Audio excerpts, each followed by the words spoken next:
What's up, everybody? I'm here with another book review. This time I want to talk about an original Goosebumps book. This is Egg Monsters from Mars. I have a lot of nostalgia for this book, and not because of the actual book itself, but mostly because of the cover. I remember growing up, there was this kid that lived next door to me. He brought this from his school library, and it was a hardcover edition, and I remember him having it just laying on his floor. And I don't remember if I actually read that copy or if I had my own at the time. This might be the copy that I read. Not 100% sure. The only thing initially that I remember about this book was the actual monsters forming things, the monsters not being quite evil, and I remember Dr. Gray. That's about it. And I don't even think I remember Dr. Gray's name. I just remember a scientist. But yeah, I also remember, or I thought I remembered, and this might be a Mandela effect or another book in the series. I remember the kid getting the monster and putting it in a coffee can and carrying it off like on a bicycle. And I don't know why it was a specific coffee can. I'm not sure if that what happened and it came from beneath the sink. I haven't reread that yet. God willing, I will to crack this mystery, but I'm not 100% sure. As far as the story goes, I was posting on Instagram about like what I've been reading, and there's a person that did a review on this book, and I said that I didn't like the first beginning. Like I didn't like it. Like I was on chapter like 5, and I was like, this is so dumb. It did get good though. Luckily the book did pick up halfway, and it got really really good. But yeah, let's get into it. This book, I do remember also the ending of this book was insane. Shout out to Monster Blood because I know he hates this ending. He's notorious for, I think he's the one that said that he ripped the very last page of the book out of his copy, which is mind-boggling, but pretty cool. Yeah, the story itself follows this kid named Dana. Speaking of Dana, I do want to mention, I remember being a kid and me and my friend were talking about this book, and we are discussing if Dana was a boy or a girl. It very specifically says that he's a boy, but for some reason we couldn't. Me and my friend couldn't agree. I was like, I think he's a girl. No, he's a boy. I don't remember which one thought which, but yeah. The story, yeah, but it follows this kid named Dana. He has a little sister, and she's very spoiled and gets whatever she wants.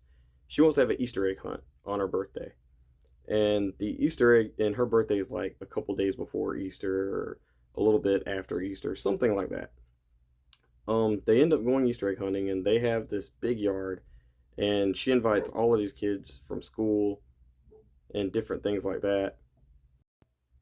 Dana ends up finding this egg, and he puts it in a basket. One of his friends come over named Anne, and she challenges him to find a bunch of eggs, like who can find the most. And yeah, long story short, there's an egg fight that ensues, and they start throwing eggs at each other.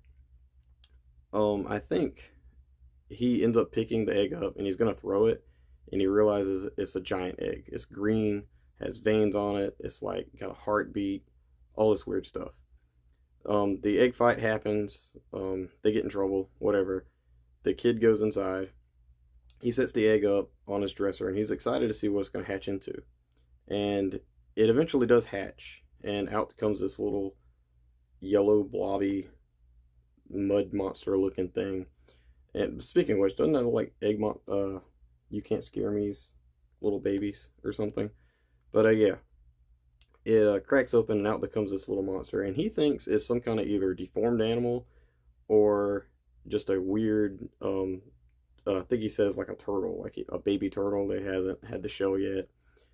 Yeah, he ends up losing the monster. Like he carries it to a friend's house. It falls off, and this is the part that I didn't like. Like the monster falls off into his friend's scrambled eggs. He ends up losing it, like almost going down the drain, but he saves it. All of this does add up to something because it leads up to something that happens at the end. At first, I thought this was just like page filler, and it kind of is, but it does have it. It does have a reason why it's doing this. He ends up taking this egg to the science lab down the road from his house, and when he goes, he the place is closed. I'm sorry, there's a dog barking in the back. But he goes to this place. The place is closed, but out comes a scientist, and he tells them pretty much, go away. But he says, "Hey, I found this thing," and he shows them. He says, "Come in." He locks the door, and inside he ends up going inside, and when he does, he locks the door behind him. He locks him inside, and he carries him into this room, and it's like a freezer. And when Dana walks in, he sees a bunch of these little egg monsters. Like there's 1,000 of these things, like a dozen, or well, I think it's like a dozen or so. And they're all like together, and his monster jumps out and runs and joins them. Dr. Gray says he has to experiment on him because he knows what these things are. It turns out that there was a meteor shower on Mars, and these eggs made it all the way to Earth, and he wants to experiment on him because he touched this monster, like he, messed with it or whatever, and he thinks he's contaminated and all of this stuff. So yeah, this is yeah, and that's basically what this book turns into. The guy locks him in the freezer, and he can't get out. His dad comes looking for him, and it's kind of weird, kind of scary because he's in a freezer, locked in, beating on the door. Nobody comes inside. The dad leaves, and yeah, that's basically the gist of the story. So I'm not really gonna say much more. Um, and I'll just say that the monsters kind of remind me of something from a Pokemon episode where, if you guys follow Pokemon, there's a episode where Ash gets trapped in like a cave, and his Pokemon come out of the Pokeballs and do something to comfort him. And that kind of reminded me of this. And yeah, that's all I'm going to say. Speaking of which, there is something that happens that I kind of misread. I thought that somebody dies in this book, and it's left ambiguous, so we don't really know if that person died or not. But yeah, the second half of this book was actually very engaging and very fun. And I really like the egg monsters. The egg monsters are really cute. And R.L. Stine has a knack for making his monsters not intimidating when he doesn't want them to be, and making them funny or cute or something. And yeah, I thought these fit the mold for that. Yeah, Egg Monsters from Mars. Initially, I was gonna give it like a 3 out of 5 stars, but the second half I thought was really good. I thought it was really fun. And speaking of the ending, hot take for me, I like the ending. In a way, it doesn't make any sense, but it actually left you with more questions about these monsters, like what exactly are their purpose, like what do they do. The more you think about it, the more weird it gets. The only thing I'll say about the ending that is a kind of a weird question is, and I can't even say it out loud, and I'm not going to. You guys have to use your imagination, because I can't spoil it, but it's something.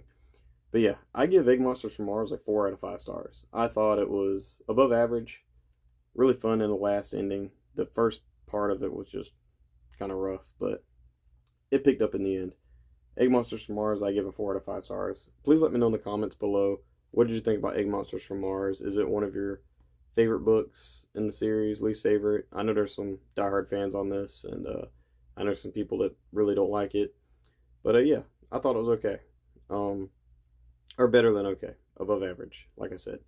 Yeah, that's it for me, guys. Please let me know in the comments below, what did you think about this book? And yeah, that's it. Bye.